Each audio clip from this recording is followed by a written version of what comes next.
अब रोहिंग्या मुसलमानों को वापस म्यांमार भेजने की शुरुआत हो गई है। 9 मार्च से ही रोहिंग्याओं को मणिपुर से भेजने का सिलसिला शुरू किया जा चुका है। मणिपुर के मुख्यमंत्री लगातार इस बात को जोर देकर कहते रहे हैं कि घुसपैठियों के चलते मणिपुर का माहौल बिगड़ता चला जा रहा है। बीरेन सिंह इस बात पर जोर देते रहे हैं। अवैध हथियारों और नशे की तस्करी बढ़ रही है। याद कीजिए, कुछ महीने पहले ही मणिपुर में जमकर हिंसा हुई थी और इस हिंसा के पीछे भी इन घुसपैठियों का ही हाथ बताया जा रहा है। अब रोहिंग्याओं को पहचान कर वापस उनके देश भेजने का सिलसिला शुरू किया जा चुका है। आइए पहले आपको बताते हैं कि रोहिंग्या हैं कौन और ये अपने देश म्यांमार से भागकर भारत क्यों आ गए हैं। ये सुन्नी मुसलमान हैं जो म्यांमार के रखाइन प्रांत में रहते आए हैं। म्यांमार एक बौद्ध धर्म को मानने वाले लोगों का देश है, जहां रोहिंग्या मुसलमान माइनॉरिटी में है। म्यांमार की गवर्नमेंट इन्हें बांग्लादेशी मानती है। ये वो बांग्लादेशी थे जो ब्रिटिश काल में किसानी करने के लिए म्यांमार आए थे, जबकि बांग्लादेश ये कहता है कि रोहिंग्या हमारे हैं ही नहीं, वो तो म्यांमार के हैं। अजीब स्थिति तो ये है कि दोनों देश इन्हें अपना मानने से इनकार कर रहे हैं। तो ये ऐसा समुदाय बन गया है जिसका अपना कोई देश ही नहीं है। आजादी के बाद से ही म्यांमार बहुत अनस्टेबल रहा है, अस्थिर रहा है। वहाँ सैन्य शासन चलता रहा है। जब म्यांमार में थोड़ी सी स्टेबिलिटी आई, थोड़ी सी स्थिरता आई तो जनगणना कराई गई, लेकिन रोहिंग्याओं को सेंसस का हिस्सा नहीं बनाया गया। उनसे ये कहा गया कि वो जबरदस्ती बांग्लादेश से चले आए हैं तो उन्हें वापस चले जाना चाहिए।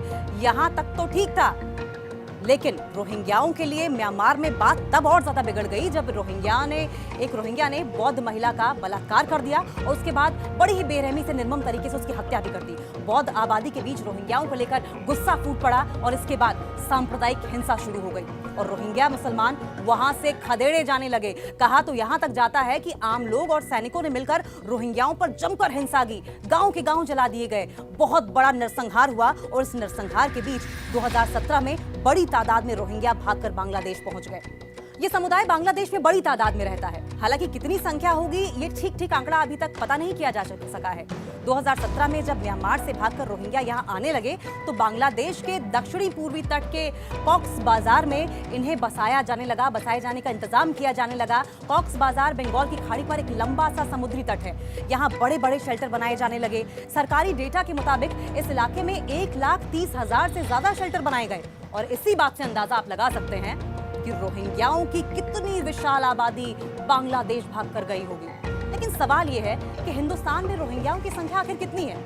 दरअसल इसका भी ठीक आंकड़ा अभी तक जुटाया नहीं जा सका है, लेकिन यूएनएचआरसी के मुताबिक 21,000 से ज्यादा रोहिंग्या हिंदुस्तान में रहते हैं, लेकिन अवैध रूप से रह रहे रोहिंग्याओं की संख्या बहुत ज्यादा है। दावा तो ये भी है कि सिर्फ और सिर्फ नॉर्थ ईस्ट में ही इनकी संख्या 1 लाख से ज्यादा है। अवैध रूप से 1 लाख से ज्यादा रोहिंग्या वहां रह रहे हैं। जम्मू कश्मीर समेत देश के बाकी हिस्सों में भी रोहिंग्या चोरी छिपे बसे हुए हैं।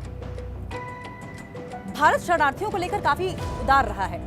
रोहिंग्या को लेकर भी शुरुआत में भारत को कोई दिक्कत नहीं थी, लेकिन धीरे धीरे अस्थिरता और अराजकता फैलाने में रोहिंग्याओं का नाम सामने आने लगा।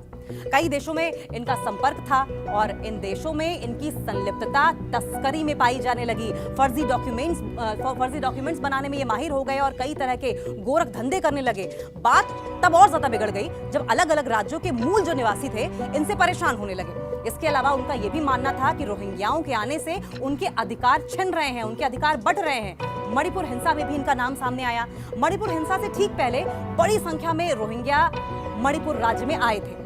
बहुतों को हालांकि इस वक्त डिटेन भी किया गया था। दरअसल रोहिंग्या नॉर्थ ईस्ट इसलिए आसानी से पहुंच जाते हैं क्योंकि मिजोरम, मणिपुर, नागालैंड और अरुणाचल प्रदेश की जो सीमाएं हैं वो म्यांमार से सटी हुई हैं और ये जो सीमा है वो 1500 किलोमीटर से ज्यादा लंबी है। दोनों सीमाओं पर पहाड़ी आदिवासी रहते हैं और इन लोगों का आपस में काफी मोल जोल है, काफी करीबी और मधुर रिश्ते हैं।